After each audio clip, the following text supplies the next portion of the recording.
Hey everyone, welcome back to my channel. I hope you're ready because we are about to dive into all of the literary madness that occurred this month. I can't wait to share with you all of the books I read, what I thought about them, and then finally my top read of the month of March. So grab a cup of tea, a cozy blanket, and let's get started.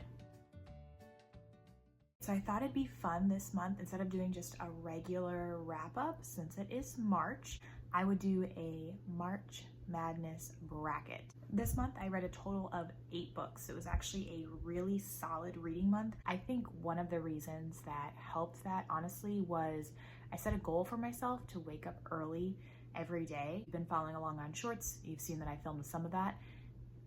It didn't necessarily work out that I was waking up every day to read, but I think just making that commitment ended up turning into making the commitment to read every day. I do think I want to continue that in April because I was really happy with the amount of books that I read, and I also felt like I got some good ones in. The very first book I read this month was The Spanish Love Deception by Elena Armas. I started it in February, finished it in March. We're following our main character, Lena, who was in a relationship in Spain, where she's from. And something ended up happening with that relationship, which caused her to basically flee Spain, come to America, and start her life over. And her sister is getting married, and the ex-boyfriend will be the best man at the wedding, and Lena is the maid of honor. So she decides to make up the fact that she is dating someone, and she needs to now bring him to the wedding. One of her co-workers, Erin, overhears her problem when she's talking to her best friend about it and volunteers to be her +1 to this wedding in Spain. The thing about Erin is Erin and Lena have basically been at odds since Lena started at the company. Lena thinks Erin doesn't take her seriously. He doesn't think she's good at her job. And so this just kind of rolls into them basically bickering the entire book. Honestly, this book was unnecessarily 500 pages. As I was reading it, I couldn't believe that it was basically 500 pages, and I feel like if it was a lot less, 250 even, or even 300, I think I would have enjoyed it a lot more. I felt like the initial part where Lena was talking to Erin and then deciding if she wanted him to go to Spain, and he volunteers to go to Spain, and that whole back and forth, that was so long. We all know he's going to go with her to Spain. Like, we know that's what's going to happen. That's basically the entire book. So why the author spent so much of the initial time with this back and forth of will they, won't they go to Spain, I thought it was obnoxious, and I think it could have been chopped down to about half of that, and the book would have been way more enjoyable. On top of that, and I don't know if this is a theme, and I plan on doing a video about this in the future, but what on earth is going on with this whole he loves me so much he's going to pretend that he hates me type thing? It kind of has a Mr. Darcy vibe, but it's falling flat. It just seems childish in these books now. Like, this book also had a lot of cringy, like, awkward moments, I felt.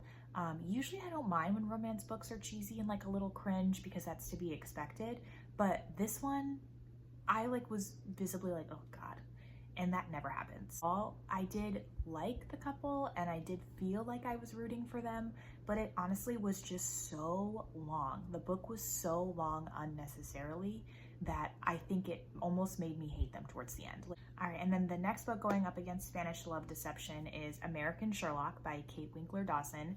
This was a nonfiction book. This book was amazing. It basically followed a man named Oscar Heinrich and how he developed a lot of the forensic tools and strategies that are still used today. And what I really liked about it is, I read a lot of mystery and thriller, so it was really cool to get a behind the scenes look of where a lot of these things come from that the authors are now emulating and using in their books. Also just real police officers. The other thing that I really liked about this book was the author talked about how a lot of these forensic systems and ideas that were put into place back then, they have basically been debunked now, and they can't only be used to prove someone is guilty. So things like a lie detector test, right? That was a huge deal when that came out, but that's not something that can hold up in court as the only piece of evidence for why someone is guilty. Or even just blood splatter analysis. You know, if you've ever watched CSI, like that's the first thing that they talk about. Those things, such a big deal when Oscar Heinrich was doing it, and no one had ever done that before, and he used it to prove either innocence or guilt in a lot of cases, but that cannot be the only thing that's used. She did a really good job of going back and forth between like this is what he used. This is why it was such a hard piece of evidence. But here's the problem with him just using that piece of evidence. And was this person really guilty? Did he let an innocent person go free? So I thought she did a really, really good job of that. Didn't feel like I was reading a nonfiction book. The way the author did it was taking different cases that he went through and basically taking the case and the evidence that he collected, and even him in court, and explaining that to people. And I also really enjoyed that she didn't make him out to be this amazing, brilliant scientist. Like, he was brilliant, but she did a very good job of showing his flaws as well. Overall, I think the author just did a really good job of explaining all of that, and I also appreciated the amount of work that was put into this book. She basically forced the categorizing of all of his work by saying she was interested in it and wanting to get her hands on it. And so because of that, people had to go in and categorize everything, and she went in and helped. I really appreciate the amount of time and effort that was put into this book, and it shows. It shows in the writing. I know she has another one out. I think it's something Wicked, like All Things Wicked. And so I definitely want to read that one, because I just think this I loved it.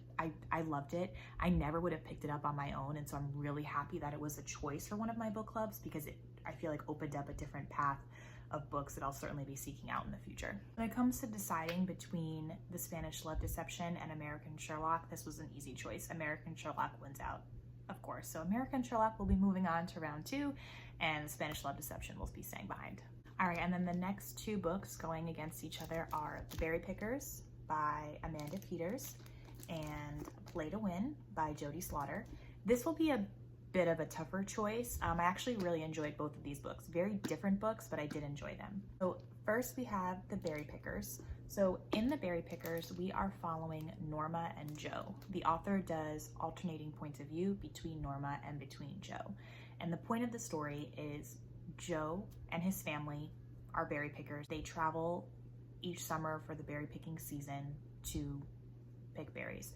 They are a Native American family, and so she talks about the struggles that they face, you know, the racism that they're facing as being a Native American family during this time. What happens is Joe has a little sister, Ruthie, and Ruthie is sitting on a rock. They're doing their normal family things. He's looking at the stars, like completely normal day. And then all of a sudden Ruthie is gone and no one can find her. Meanwhile, we have Norma, and Norma is telling the story of being brought up with this family, and she feels like she doesn't belong. And Norma starts to notice things that are a little strange, like there's no pictures of her when she was a baby, and she grows up thinking that something is off, and then just that kind of dominoes into her life as she's growing up. So we're really following them from young age to adult. So decades of their life, we're following them throughout this book. I thought this was really, really good. I love the way the author went back and forth between the two. I really like how the author didn't gloss over the very real prejudices that these families were facing because they were Native Americans in Canada at this time. I don't like when authors gloss over very real issues, and I think this author did a really good job of keeping you apprised to, even though it's not a true story, these are events that could have happened to another family during that time. And so I think the author did a really good job of going into that and exploring that through these two different characters. There's a lot of character development in this one. You really get to know the characters and their motivations very well because you're following the book through their point of view. And I like how we're progressing through time with their points of view. And sometimes I did find Norma to be a bit naive. There were certain parts where I was just like, how do you not know this? But I think that's part of her character. I think that was purposeful. And if she wasn't, there wouldn't be a book. So I did really, really, really enjoy this. All right, and then the next one we have is Play to Win by Jody Slaughter. We are following in this book Miriam and her ex-husband, Leo. And so Miriam's life right now is kind of drab. She's got this like okay job. She moved back in with her mom, but not the best. And then on a whim, she decides to play the lottery and she wins. And so her and Leo are basically estranged. She calls him her ex-husband, but really they're still married. And she calls Leo up and says, I will give you X amount of dollars if you sign the divorce papers. And Leo ends up coming back into their small town and he has other plans. Basically, he's trying to win Miriam back, and then we're following kind of their relationship as far as what happened back then, why they're no longer together, why were they like, you know, they were so in love, how did this marriage just fall apart, and then what's happening now. It also goes into alternating points of view. So we've got Miriam's point of view and we have Leo's point of view.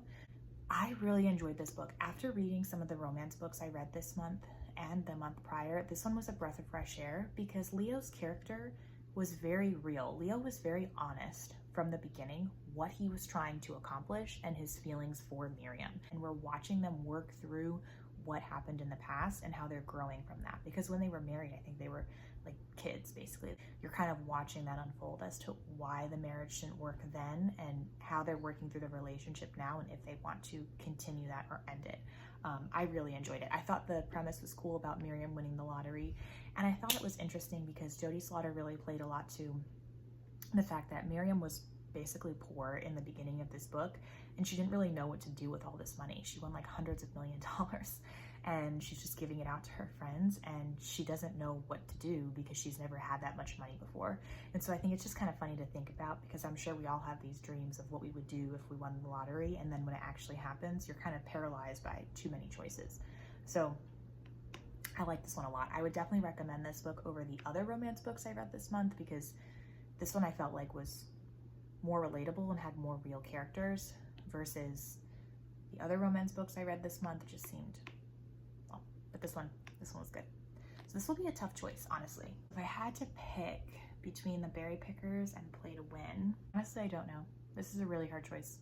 I think just thinking about, even though I liked both of the books, thinking back to when I read them and which one I wanted to pick up more, I'm gonna go with Play to Win, just because I found myself reaching for that one more often when I was reading it, and I finished it very quickly. And so I think I just like that one just a touch more, but really it's just a hair. All right, and then the next books up against each other for our March Madness are Homeward and Mistborn. So Homeward I read a little bit over audio and then I finished it up through this book. We are following Rose, and Rose shows up back at her home in Georgia, pregnant with a baby that is not her husband's. And her family is a little confused as to what happened there. So we start to follow Rose, and we follow Rose's journey throughout, you know, what happened? Why is she pregnant with another man's baby? Why is she returning home? Why is she not with her husband in Mississippi when she left and she was full of love?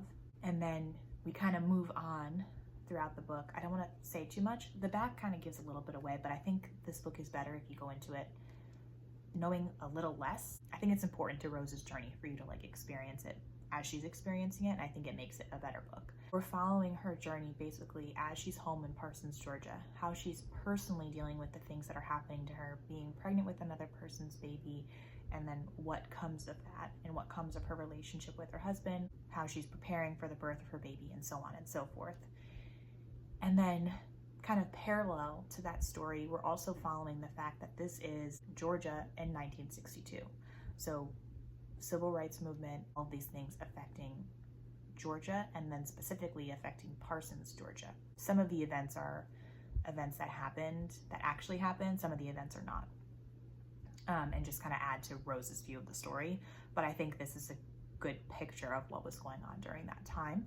And I think what I also enjoyed about this was, again, like similar to the Berry Pickers, the author was very purposeful about what was going on during that time, the racism that was happening during that time, also the resistance from the community when people were coming in to say, you know, okay, this is our time, we're starting the civil rights movement. It's easier to look in a community that's not your community and say, yeah, that's great, we want that to happen.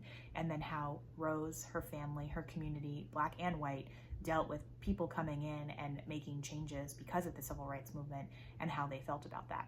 I think the author did a good job of really going through like what the younger generation was wanting and what the older generation was wanting, and how some of the older people were more set in their ways and didn't want any change. Even people in Rose's family just kind of going with the status quo and the way things were.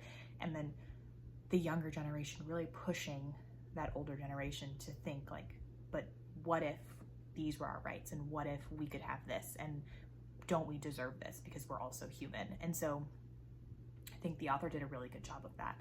I think this book was really great for character development. Again, we're following Rose's entire journey, and you read this, know that like you're following Rose's journey for basically half the book, and the civil rights part is going on in the background, but Rose's involvement really happens like midway through the book and then to the end. So overall though, I really enjoyed this one. I really enjoyed the audio as well. So if you're someone who likes audio, I think the narrator of the audiobook did a really nice job. All right, and then next we have Mistborn by Brandon Sanderson. Finally getting into the Brandon Sanderson world and the Cosmere here. I loved this book. I thought it was really, really good and a great introduction to Brandon Sanderson. This was long. It looks deceivingly short, but it is like 500 pages. Yeah, it's like 550 pages. So it looks like it's going to be a lot shorter than it is, but it's 500 pages and the words are not big. So if you're looking for an easy read, this is not it, but it is certainly worth it. We are following Vin in this story, who is basically a street thief, and she gets picked up by this organized group who are planning to rebel against the Lord Ruler, who runs their world essentially. And Vin is what's called a ska, which is like the bottom of the barrel. She gets picked up by this group who's now picked up a job to run the ska rebellion, trying to take down the Lord Ruler. She basically gets a mentor in a man named Kelsier. And why Kelsier becomes her mentor is because Vin can control the mist. So this is a very basic version of it, but there's this mist that comes around at night, and the ska are basically scared of it and told that, you know, you can't go out, the mist is going to get you. And Vin knows she has these powers and she's not really sure about them, but Kelsier basically leads her to realize that she is Mistborn, which is incredibly rare for ska. And so Kelsier is teaching her how to control the mist and be a Mistborn, because he is one as well. This book was really, really good. Reading this book, I think midway through the month, kind of changed for me what I'm currently looking for in books. I think I had this phase of where I was reading really easy reads, and I think that was why I was so frustrated with the Spanish Love Deception, especially after reading a book like this and after reading a book like The Berry Pickers, or just a lot of the other books that I read this month. This felt like a book.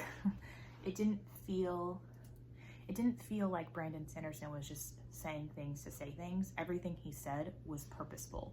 Even like every chapter has like a little quote at the top. It's purposeful. And all of the character development is very purposeful, and he's really setting up the characters and he's world building. Like honestly, 250 pages is like setting up the characters and building this world and explaining to you what's happening, what is a Mistborn, how are they using the mist, why is this important, why do you care?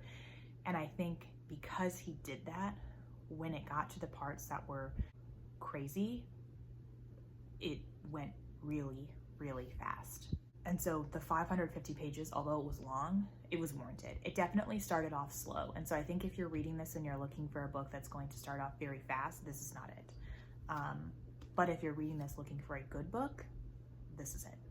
Highly, highly recommend. All right, and then for Homeward versus Brandon Sanderson, this one was hard too because I did really enjoy them, and they're very different types of books, but I think just overall, I enjoyed Mistborn more than I enjoyed Homeward, so I'm gonna move Mistborn over to the next round. All right, and then the last verses is between Not So Meet Cute by Megan Quinn and First Lie Wins by Ashley Elston.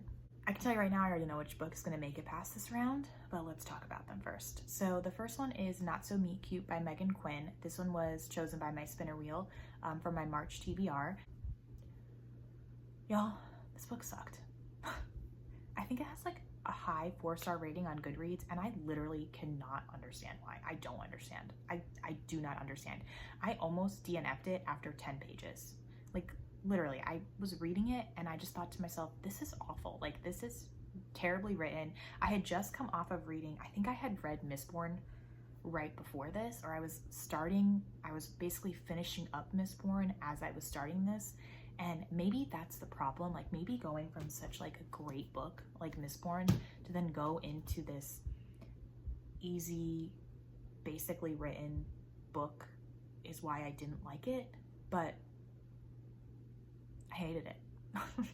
I hated it, and I feel like that's harsh, but I hated it. The premise of the book, like the way the book starts out, is the main character is trying to find a rich husband. So she goes walking around this rich neighborhood in California to try and find one, and then bumps in to this billionaire who's just happens to be looking for a fake fiance because he's a liar and made up a fake fiance who's also pregnant. What?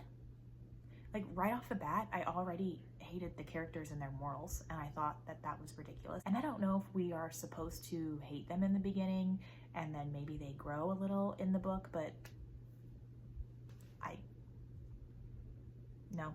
I really can't say too much about it. I don't even remember the characters' names, and I don't even care to look them up. I heard so little about them while I was reading it, and I care even less now that I don't have to read it again. So I know people love this book. I was not one of them. I was not one of them. Right, and then lastly, the last book I read this month was First Lie Wins by Ashley Elston. This book was solid. I listened to this one on Spotify, and I don't know if the audio, sometimes it's hard to compare like an audiobook to what it's like reading the book because I think you get a different experience.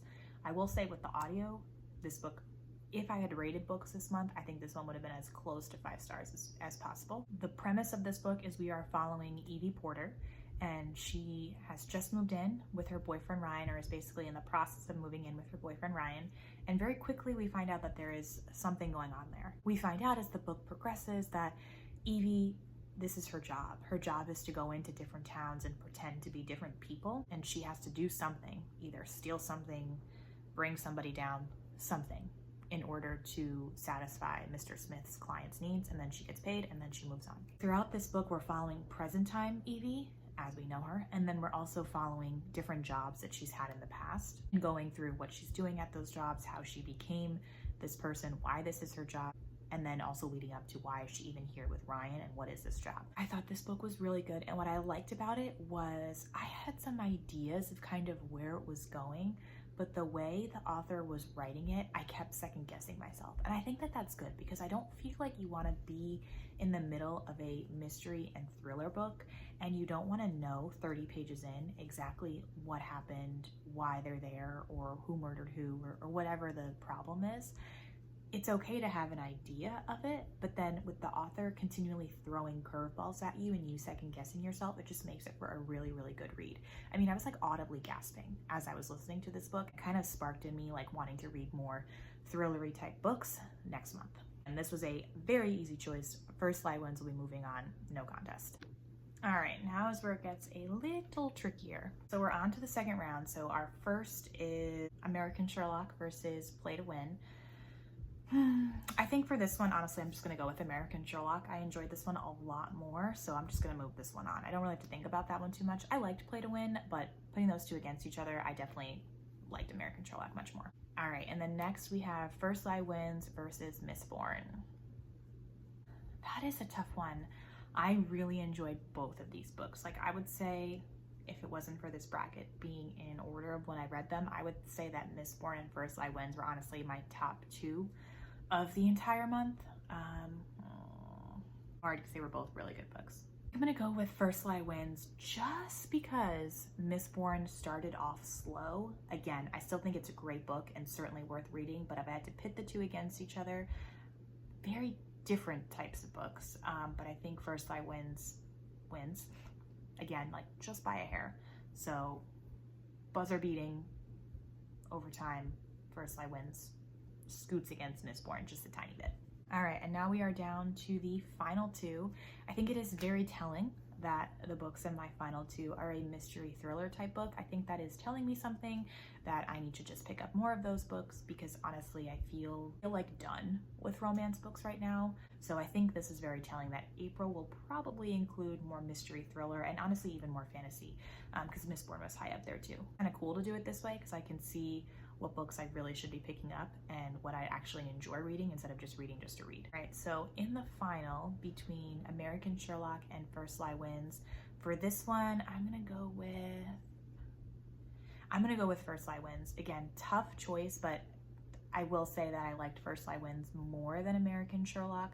I just really enjoyed this book. All right, and that's a wrap on March. I really hope you enjoyed this March wrap up. If you've read any of the books that I've mentioned or any books that you think I would like based on the books that I've read, I'd love to hear your recommendations down below. I'm always looking for new books to read, even though my TBR list is way too long. Don't forget to like, share, and subscribe so you can stay up to date on more bookish content, more of the books that I'm reading, more recommendations, and more fun wrap-ups like this.